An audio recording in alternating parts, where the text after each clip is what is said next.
If we don't get what we want, then we'll burn this system down and replace it. Another week, another radical leftist organizer from Black Lives Matter making statements that just affirm what our organization has been exposing since the 1960s, that these are not activists intent on justice. These are radical leftists intent on overthrowing the American system. We'll look at this recent revelation in this episode of Analysis Behind the News, where we provide the perspective that you can use to restore American liberty and independence. Mr. Hawk Newsome is co-founder and president of the New York chapter of Black Lives Matter. In an interview with Fox News, he said, "If this country doesn't give us what we want, then we will burn down this system and replace it, all right?" And I could be speaking figuratively, I could be speaking literally. It's a matter of interpretation. However, that interpretation came through loud and clear at the very end of the interview when he stated, "I just want black liberation and black sovereignty by any means necessary." By any means necessary. Think about that. The ideology of black liberation that he subscribes to has historically made killing police officers a goal. In fact, one of the movement's celebrated leaders is a convicted cop killer who escaped prison and is allegedly living in Cuba right now. However, Mr. Newsome made a great point during the interview. He said, "Let's observe the history of the 1960s when black people were rioting. We had the highest growth in wealth and property ownership. Think about the last few weeks since we started protesting. There have been 8 cops fired across the country." He continued, "What is this country rewarding? What behavior is it listening to? Obviously not marching, but when people get aggressive and they escalate their protests, cops get fired. Republican politicians talking about police reform." Well, isn't that an interesting perspective? Let's compare this to parenting if we could. When your children misbehaves, you punish them to teach them that their actions generate consequences. That's the lesson you try to instill in them. But if you don't discipline them when they do misbehave, what message does that send to them? In essence, if we as a society are rewarding bad behavior instead of punishing it, then what message does that send to citizens? Especially since we are in a republic, which is run by laws that we, the people, have consented to. Now, if laws need to be changed, then they can certainly be through the proper channels. But if we allow the system to be shortchanged by responding to their demands, then are we not rewarding bad behavior instead of punishing it?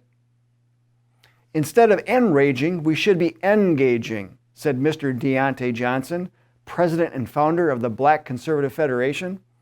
In an online video, Mr. Johnson discussed the importance of having the right compassionate message that can resonate with the black community. But what has been Black Lives Matter's tactics? Their rhetoric and record is one of violence and destruction that has destroyed and inflamed black neighborhoods. Mr. C.J. Pearson, a young black conservative, was so moved by the destruction of businesses owned by black Americans that he organized a GoFundMe page to help raise money for these owners. The response shot past the $30,000 goal and recently went over $168,000. Former Milwaukee County Sheriff David Clark said on a PragerU video that Black Lives Matter should be changed to Black Lies Matter because it's based on the falsehood that police represent a danger to black people. He said the movement is celebrated by the media and politicians and takes a toll on cops and even more tragically on law-abiding citizens in the neighborhoods that most need a strong police presence. He also stated that murder rates are going up in these neighborhoods because lawful, aggressive policing is going down. His whole point is that the police are not the enemy. He points to those that either out of ignorance or ideology are trying to convince us that cops are the enemy. He says those are the ones we should fear and run away from, not the cops. In a further denouncing of the Black Lives Matter movement by Black Americans, Candace Owens said in a highly viral video of the tendency of Black America to uplift criminals as heroes and martyrs if they die at the hands of white individuals.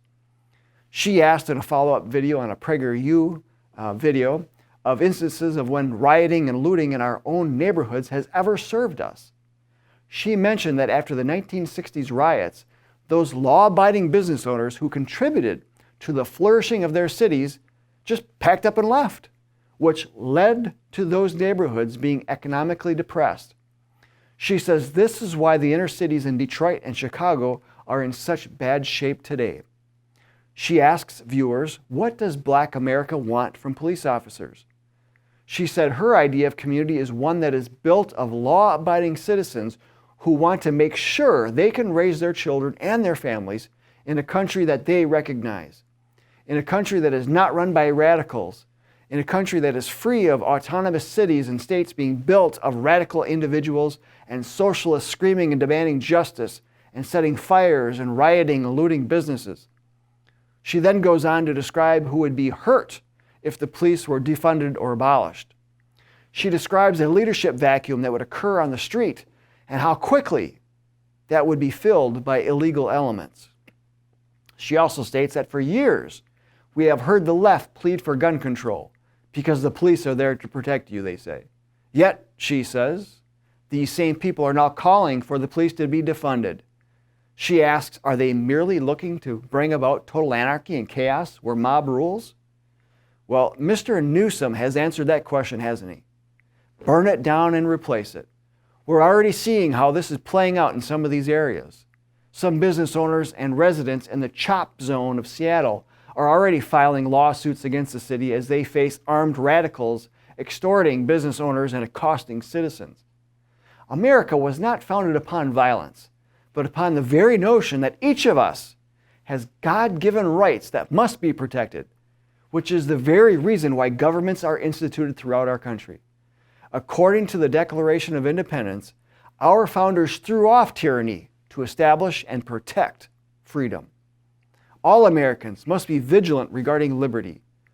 To see who else is behind these riots, check out and distribute copies of the July 6th special report from the New American Magazine. You can also get a free PDF to share with others too. All links are in the description. With your help, we will protect the rights of all Americans.